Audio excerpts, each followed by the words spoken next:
E se a sua força extraordinária não for um acidente genético, e se for um desígnio divino que eles tentaram esconder de você por mais de 400 anos, a Bíblia que eles lhe deram omite uma verdade chocante. Em Números, capítulo 12, o próprio Deus defendeu Moisés por se casar com uma mulher cuxita. Uma mulher africana. Porque eles nunca pregam isso. Nos próximos minutos, vamos rasgar o véu da mentira que roubou sua identidade. Você descobrirá a linhagem de reis e guerreiros de onde você veio. Sua força será explicada. Sua herança real será restaurada. Não ouse sair deste vídeo. Fique comigo até o fim, e eu prometo, sua compreensão de quem você é, e de quem Deus é, nunca mais será a mesma. O que aconteceria se tudo o que lhe foi ensinado sobre a força, sobre o poder, sobre o próprio desígnio do corpo humano, o estivesse afastando de uma verdade divina oculta à plena vista? E se a dominância física extraordinária que testemunhamos hoje, os atletas que desafiam a gravidade, os guerreiros que parecem sobre-humanos, e se isso não fosse uma evolução aleatória, mas um design intencional do próprio Criador? Permitam-me fazer uma pergunta que pode abalar sua estrutura. Por que certas pessoas dominam esportes que exigem poder explosivo? Por que vemos padrões de força que parecem quase sobrenaturais? E aqui está a questão que mudará tudo. E se a Bíblia já nos tivesse dado a resposta, mas ela foi enterrada, torcida e escondida de nós por mais de 400 anos? Você foi ensinado que isso é apenas genética, apenas seleção natural, apenas biologia. Mas e se eu lhe dissesse que a verdade está escrita na Escritura? O sistema tem trabalhado para nos manter na escuridão. A verdadeira história dos nossos ancestrais, a nossa linhagem, foi deliberadamente ocultada. A força que você vê não é um acaso. É um legado. É o sinal de um julgamento divino contra aqueles que esconderam a verdade e agora, a ascensão. O tempo de revelação está sobre nós. Porque, em cada igreja, em cada imagem, em cada filme que você já viu, Jesus é retratado com olhos azuis e pele pálida. Porque os profetas, os apóstolos, as figuras centrais de uma fé nascida sob o sol ardente do Oriente Médio e da África, parecem ter saído de uma pintura europeia renascentista. Esta não é uma coincidência. Esta é a grande decepção, uma mentira que se desenrolou por mais de 400 anos, arraigada no próprio sistema que moldou sua compreensão da Escritura. A verdade inegável é que a fé que chamamos de cristã, a linhagem dos patriarcas e profetas, nasceu em terras onde a pele era morena e escura. Os antigos israelitas viviam no que os estudiosos chamam de Antigo Oriente Próximo, uma encruzilhada da África e da Ásia. Eles interagiam e se casavam com povos das nações vizinhas. Moisés, o maior profeta do Antigo Testamento, pôde viver décadas no palácio de Faraó, passando por egípcio, Êxodo 2. Isso só faz sentido se os israelitas e os egípcios tivessem características semelhantes. Mas esse fato crucial, como tantos outros, foi convenientemente esquecido. O sistema de poder, ao se expandir para a Europa, transformou intencionalmente a imagem de Deus e de seu povo. A fé foi branqueada, politizada e armada. Não foi um erro artístico, mas um ato deliberado de conquista e apagamento, projetado para fazer você pensar que a santidade, o poder e o favor divino pertenciam a uma única raça. Este ato de julgamento foi executado para justificar a barbárie, silenciar a verdade e roubar um legado. Mas agora, a verdade está pronta para a sua ascensão. O véu está sendo rasgado. Você está prestes a ver o que eles tentaram esconder por séculos. Eles tentaram apagar, distorcer e reescrever. Eles tentaram convencer você de que a história de Deus era um conto europeu, desconectado de suas raízes mais profundas. Mas a verdade é um leão que não pode ser enjaulado, e ela agora ruge das páginas da própria Escritura. Prepare-se, porque o que você está prestes a ouvir não é teoria, mas evidência inegável da linhagem que eles tentaram esconder por mais de 400 anos. Voltemos a Gênesis 10:6. Lá estão os filhos de Cã, e entre eles, Cuxi. Não é um personagem menor, não é uma nota de rodapé esquecida. Cuxi é o pai de nações, o avô de guerreiros, a linhagem que produziu figuras monumentais. De Cuxi veio Nimrod, o primeiro homem poderoso na Terra, o fundador de impérios e cidades que foram o berço da civilização. Babilônia, Ereque, Acade, Caoné na terra de Senar. Estes não são lugares de contos de fadas, mas os alicerces do poder humano, construídos por descendentes de Cuxe. Agora, pense na rainha de Sabá. Uma das figuras mais celebradas de toda a Escritura, ela viajou dos confins da terra, do continente africano, para se encontrar com Salomão. Ela não veio como uma súdita, mas como uma soberana, trazendo consigo especiarias, ouro e pedras preciosas em quantidades massivas. Ela dialogou com Salomão, o homem mais sábio que já viveu, e o deixou impressionado com sua própria sabedoria e prosperidade. 1 Reis 10:07. Esta é a realeza africana no mais alto nível da narrativa bíblica, e ainda assim, você nunca foi ensinado a vê-la assim pelo sistema. Mas a revelação continua. Moisés, o homem que Deus escolheu para libertar uma nação inteira da escravidão, casou-se com uma mulher cuxita.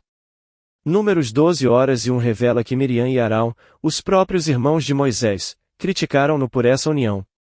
E o que Deus fez? Sua ira se acendeu contra eles, e Miriam foi ferida com lepra como a neve. Não foi uma repreensão leve, mas um juízo sobrenatural.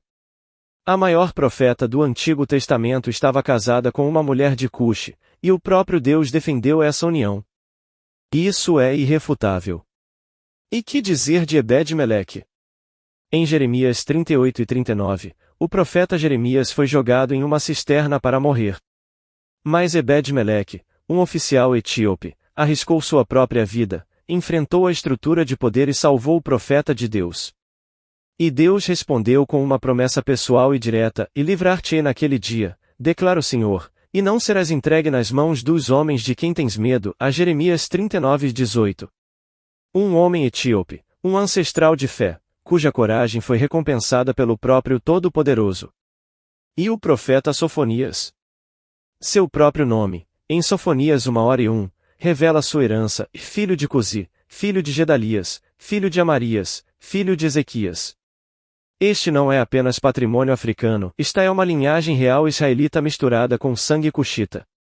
E Sofonias 3:10 profetiza: de além dos rios da Etiópia, os meus adoradores, a filha dos meus dispersos, me trarão as suas ofertas. Adoradores de Cuxe, da África, trazendo ofertas a Deus nos últimos dias. Isso não é periférico, é central ao plano divino. Não há como negar. A presença africana, a linhagem de Cuxe, está tecida no próprio tecido da história da salvação, do Gênesis ao Apocalipse. O sistema tentou apagar essa verdade, minar sua identidade, mas o juízo está se manifestando, e o tempo da ascensão, da sua ascensão, chegou. Eles querem que você acredite que a força extraordinária é apenas genética, uma anomalia biológica sem significado maior. Mas eu lhes digo, o sistema mente. Há uma marca de potência divina, um selo do Criador, que se manifesta como uma força sobrenatural, um poder que desafia toda explicação natural. Esta não é uma força casual, é um desígnio. É o testemunho inegável de uma linhagem abençoada, e o que eles tentaram esconder por mais de 400 anos. Voltemos ao livro de Juízes, ao homem chamado Sansão. Eles o retratam como um brutamonte sem instrução, um herói folclórico. Mas a Escritura o revela como um canal de poder divino. Em Juízes 14, um leão jovem ruge contra ele. Versículo 6 declara: e então o Espírito do Senhor se apossou dele, e ele o despedaçou como quem despedaça um cabrito, sem ter nada na mão. Despedaçou um leão com as mãos nuas, como se fosse papel. Isso não é metáfora. Isso é um fato histórico. Mas é apenas o começo. Em Juízes 15, 1000 filisteus se aproximam para atacá-lo. O que acontece? Versículo 14: e então o Espírito do Senhor se apossou dele com poder, e as cordas que estavam em seus braços se tornaram como fios de linho queimado, e as suas amarras se derreteram de suas mãos. E com uma queixada de jumento recém-encontrada, ele feriu 1000 homens, 1000 soldados treinados, até a morte. Pensem na física, na resistência, na velocidade e na força bruta necessárias para tal feito. Nenhum ser humano na história registrada sequer se aproximou disso. O padrão é claro: o Espírito do Senhor se apossou dele. Não é superioridade biológica, é empoderamento divino. Mas a Escritura nos leva a um lugar ainda mais chocante. Em Gênesis 6:1-4, antes do dilúvio, lemos que naqueles dias estavam os nefilins na terra, e também depois, quando os filhos de Deus coabitaram com as filhas dos homens, as quais lhes deram filhos. Estes foram os valentes, os homens de renome, que houve na antiguidade. Os nefilins. Isso não é folclore. Isso é a Escritura descrevendo uma raça de seres extraordinariamente poderosos, que existiram antes e depois do dilúvio. Em Números 13:33, os espias israelitas relatam: também vimos ali gigantes, os filhos de Anak, descendentes dos gigantes, e éramos aos nossos próprios olhos como gafanhotos, e assim também éramos aos olhos deles. Não é licença poética. É um testemunho ocular de homens tão grandes, tão intimidadores, que guerreiros treinados perderam toda a coragem. Quem eram esses Nefilim? E por que o legado deles importa hoje? Porque seus descendentes aparecem em toda a Escritura. Golias de Gate, um gigante de 9 pés de altura, vestindo armadura pesando mais de 100 libras. Você acha que isso é invenção? Eles eram linhagens reais, anomalias genéticas reais, manifestações de algo além do desenvolvimento humano normal. A conexão é inegável. Quando Deus quis demonstrar poder, quando quis mostrar libertação, quando quis provar sua soberania, frequentemente escolheu operar através de pessoas de capacidade física extraordinária. Sansão. As linhagens Nefilim que foram conquistadas para mostrar que nenhum gigante é maior que Deus. Guerreiros de Cuxi que faziam impérios tremerem. Este padrão não é aleatório. Força, poder, domínio físico. Essas coisas importam na Escritura. Elas não são desprezadas como carnais. São ferramentas nas mãos de Deus, armas de libertação, sinais de seu gênio criativo. O sistema tentou nos cegar para esta verdade, fazendo-nos ver a força como mera biologia. Mas o juízo está se manifestando. A linhagem do poder divino está sendo revelada. A ascensão é inevitável. Silêncio. A verdade mais sombria e dolorosa da história está prestes a ser desenterrada. Prepare-se para a raiva justa que se acenderá em seu espírito, pois o que lhes contaram sobre o passado foi uma invenção, uma mentira teológica monumental, uma arma forjada para justificar o injustificável. O sistema não apenas escondeu a verdade, ele a torceu, transformando a palavra de Deus em uma ferramenta de opressão por mais de 400 anos. Entre os séculos XV e XIX, algo horrível aconteceu. O cristianismo ocidental se tornou a fundação teológica para o comércio transatlântico de escravos. Não foi um erro, foi uma política deliberada. As bulas papais, decretos oficiais do próprio Papa, concederam permissão para Portugal e Espanha escravizarem povos africanos. A Romanus Pontifex de 1455 e a Dum Diversas de 1452 autorizaram atacar, conquistar e subjugar sarracenos, pagãos e outros inimigos de Cristo, apreendendo seus bens e territórios e reduzindo suas pessoas à escravidão perpétua. Estas não eram opiniões marginais. Eram posições oficiais da mais alta autoridade do cristianismo ocidental da época. A doutrina da descoberta, formalizada por múltiplos editos papais, estabeleceu a estrutura legal e teológica para a colonização.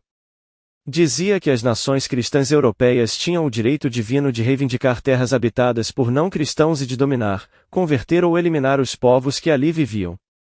Esta doutrina não foi apenas teoria. Tornou-se a base para sistemas legais nas Américas, justificando o genocídio contra povos indígenas e a escravização de africanos sob a bandeira da missão cristã. Mas havia um problema. Um problema teológico massivo. Como você escraviza pessoas e as converte ao cristianismo, tratando-as como propriedade enquanto as chama de irmãos e irmãs em Cristo? Isso não funciona. Isso cria uma dissonância cognitiva que ameaça todo o sistema de exploração. Então, o que eles fizeram? Eles inventaram uma nova teologia. Eles torceram as Escrituras. Eles criaram o mito da maldição de Cã. Eles ensinaram que quando Noé ficou bêbado e Caminho viu sua nudez em Gênesis 9, Deus amaldiçoou Cã e todos os seus descendentes à escravidão para sempre.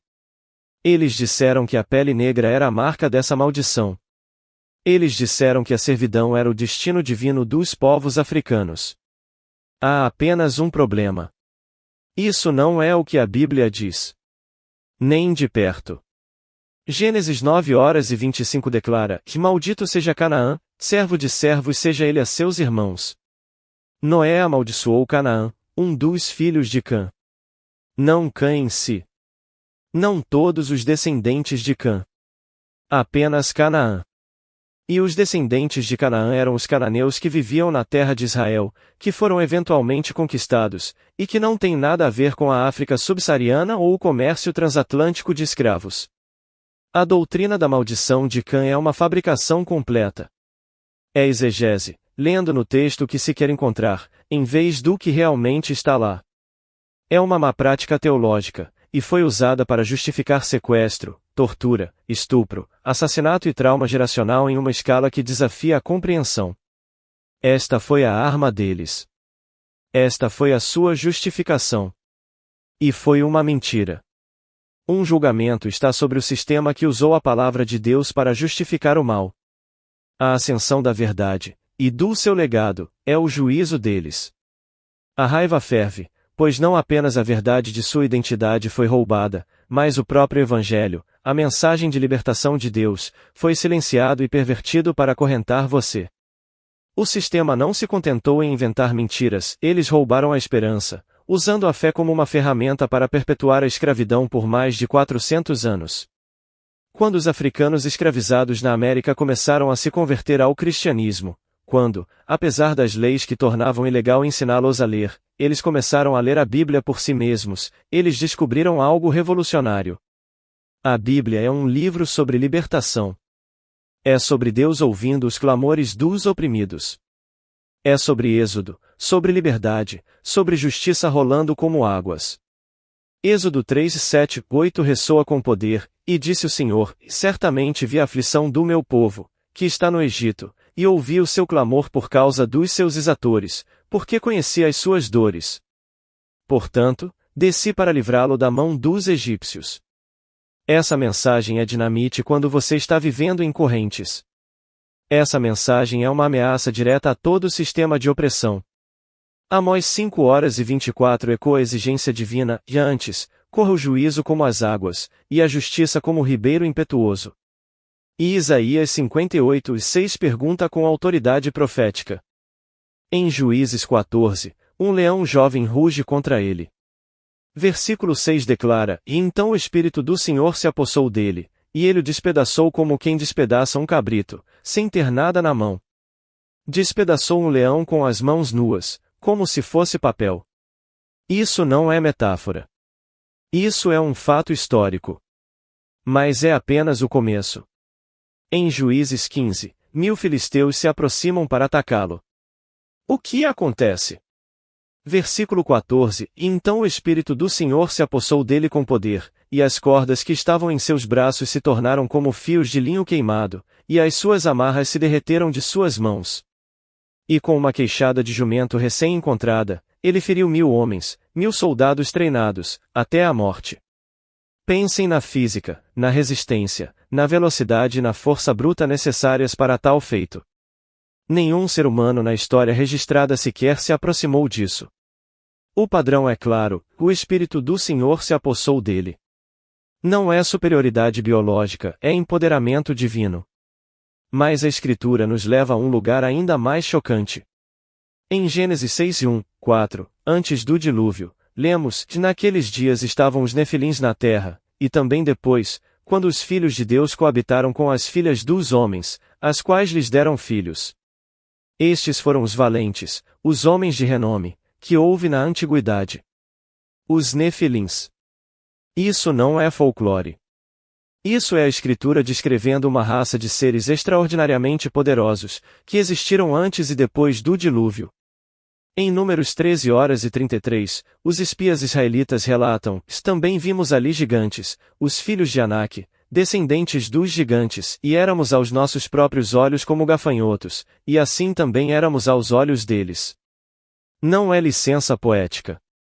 É um testemunho ocular de homens tão grandes, tão intimidadores, que guerreiros treinados perderam toda a coragem. Quem eram esses Nefilim? E por que o legado deles importa hoje? Porque seus descendentes aparecem em toda a Escritura. Golias de Gate, um gigante de 9 pés de altura, vestindo armadura pesando mais de 100 libras. Você acha que isso é invenção? Eles eram linhagens reais, anomalias genéticas reais, manifestações de algo além do desenvolvimento humano normal. A conexão é inegável. Quando Deus quis demonstrar poder, quando quis mostrar libertação, quando quis provar sua soberania, frequentemente escolheu operar através de pessoas de capacidade física extraordinária. Sansão.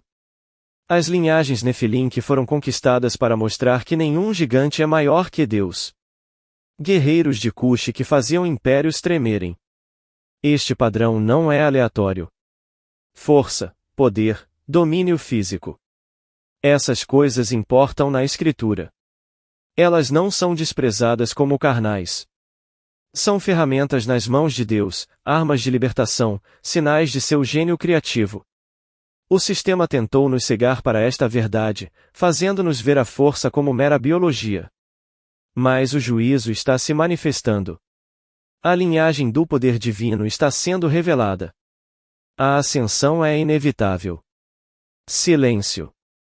A verdade mais sombria e dolorosa da história está prestes a ser desenterrada.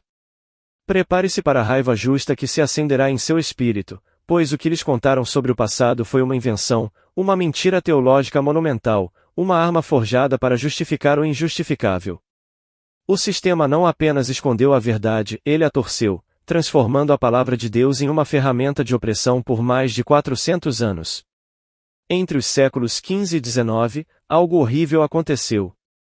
O cristianismo ocidental se tornou a fundação teológica para o comércio transatlântico de escravos. Não foi um erro, foi uma política deliberada. As bulas papais, decretos oficiais do próprio Papa, concederam permissão para Portugal e Espanha escravizarem povos africanos. A Romanus Pontifex de 1455 e a Dum Diversas de 1452 autorizaram atacar, conquistar e subjugar sarracenos, pagãos e outros inimigos de Cristo, apreendendo seus bens e territórios e reduzindo suas pessoas à escravidão perpétua. Estas não eram opiniões marginais. Eram posições oficiais da mais alta autoridade do cristianismo ocidental da época. A doutrina da descoberta, formalizada por múltiplos editos papais, estabeleceu a estrutura legal e teológica para a colonização. Dizia que as nações cristãs europeias tinham o direito divino de reivindicar terras habitadas por não cristãos e de dominar, converter ou eliminar os povos que ali viviam. Esta doutrina não foi apenas teoria. Tornou-se a base para sistemas legais nas Américas, justificando o genocídio contra povos indígenas e a escravização de africanos sob a bandeira da missão cristã. Mas havia um problema. Um problema teológico massivo. Como você escraviza pessoas e as converte ao cristianismo, tratando-as como propriedade enquanto as chama de irmãos e irmãs em Cristo? Isso não funciona. Isso cria uma dissonância cognitiva que ameaça todo o sistema de exploração. Então, o que eles fizeram? Eles inventaram uma nova teologia. Eles torceram as Escrituras. Eles criaram o mito da maldição de Cã. Eles ensinaram que quando Noé ficou bêbado e Caminho viu sua nudez em Gênesis 9, Deus amaldiçoou Cã e todos os seus descendentes à escravidão para sempre. Eles disseram que a pele negra era a marca dessa maldição. Eles disseram que a servidão era o destino divino dos povos africanos. Há apenas um problema. Isso não é o que a Bíblia diz. Nem de perto. Gênesis 9:25 declara que maldito seja Canaã, servo de servos seja ele a seus irmãos. Noé amaldiçoou Canaã, um dos filhos de Cã. Não Cã em si. Não todos os descendentes de Cã. Apenas Canaã. E os descendentes de Canaã eram os cananeus que viviam na terra de Israel, que foram eventualmente conquistados, e que não têm nada a ver com a África subsaariana ou o comércio transatlântico de escravos. A doutrina da maldição de Cã é uma fabricação completa. É exegese, lendo no texto o que se quer encontrar, em vez do que realmente está lá. É uma má prática teológica, e foi usada para justificar sequestro, tortura, estupro, assassinato e trauma geracional em uma escala que desafia a compreensão. Esta foi a arma deles. Esta foi a sua justificação. E foi uma mentira. Um julgamento está sobre o sistema que usou a palavra de Deus para justificar o mal. A ascensão da verdade, e do seu legado, é o juízo deles. A raiva ferve, pois não apenas a verdade de sua identidade foi roubada, mas o próprio Evangelho, a mensagem de libertação de Deus, foi silenciado e pervertido para acorrentar você. O sistema não se contentou em inventar mentiras, eles roubaram a esperança, usando a fé como uma ferramenta para perpetuar a escravidão por mais de 400 anos. Quando os africanos escravizados na América começaram a se converter ao cristianismo, quando, apesar das leis que tornavam ilegal ensiná-los a ler, eles começaram a ler a Bíblia por si mesmos, eles descobriram algo revolucionário. A Bíblia é um livro sobre libertação. É sobre Deus ouvindo os clamores dos oprimidos. É sobre êxodo, sobre liberdade, sobre justiça rolando como águas.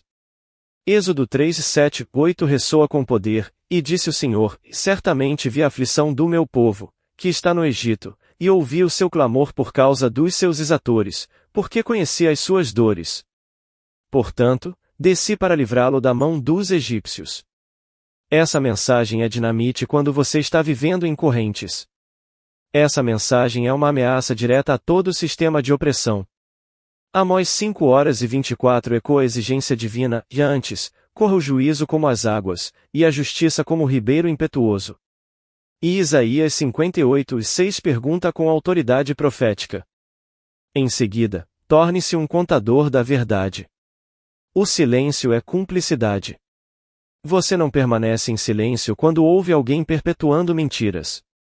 Você não concorda quando as igrejas pregam um evangelho que ignora a justiça. Você fala. Você ensina. Você compartilha o que aprendeu. Abra sua boca a favor do mudo, pelos direitos de todos os desamparados, como ordena a Escritura. Quebre o silêncio de 400 anos. Busque a justiça, não como vingança, mas como restauração. Miqueias 6:8 pergunta, e ele te declarou, ó homem, o que é bom, e que é o que o Senhor pede de ti, senão que pratiques a justiça, e ames a benignidade, e andes humildemente com o teu Deus. Praticar a justiça não é opcional. É o que o Senhor exige. Desmantele os sistemas que ainda operam com base em mentiras. Vote. Defenda. Apoie líderes e movimentos que se alinhem com a justiça bíblica. E finalmente, passe isso adiante. Ensine seus filhos. Ensine seus netos. Certifique-se de que a próxima geração conheça sua herança bíblica, conheça as mentiras que foram contadas, conheça a verdade que os liberta. Deuteronômio 6:7 ordena, e as ensinarás a teus filhos e delas falarás assentado em tua casa, e andando pelo caminho, e deitando-te e levantando-te. Certifique-se de que esta verdade se torne parte do tecido de sua família, de sua comunidade, de seu legado, honrando a linhagem de seus ancestrais. A ascensão requer ação. O julgamento requer sua voz. Vamos orar. Pai Deus, viemos diante de ti em nome de Jesus, reconhecendo que tu és o Criador do céu e da terra, que fizeste todas as nações de um só sangue, que teu amor se estende a cada canto deste planeta. Agradecemos por tua palavra que perdura para sempre. Agradecemos pela herança de todos os povos representados na Escritura. Agradecemos por Cuxi e Etiópia. Senhor, nos arrependemos pelas mentiras que foram contadas em teu nome, pela teologia que justificou a opressão, pelos sistemas construídos sobre a distorção de tua palavra. Pedimos perdão e cura para aqueles que foram ensinados que não pertencem, que são amaldiçoados. Abre seus olhos para se verem em tua palavra. Restaura sua identidade como teus filhos amados. Oramos para que a justiça role como águas e a verdade se espalhe como fogo. Fortalece-nos para a jornada à frente. Dá-nos ousadia para falar a verdade e sabedoria para fazê-lo com amor. Em teu nome poderoso. Amém. Lembre-se de quem você é, lembre-se a quem você pertence. Você é filho do Altíssimo. Você é portador de um propósito divino. Você faz parte de uma história que começou antes do tempo e continuará na eternidade. Não deixe ninguém roubar isso de você. Jamais. A Escritura pergunta em Esther 4:14, e quem sabe se não foi para um tempo como este que você chegou ao reino?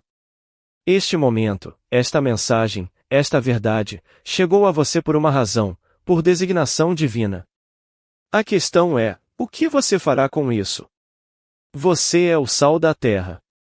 Você é a luz do mundo, como declarado em Mateus 5:13-14. Uma cidade edificada sobre um monte não pode ser escondida. Você não pode mais se esconder. A verdade não pode mais ser escondida.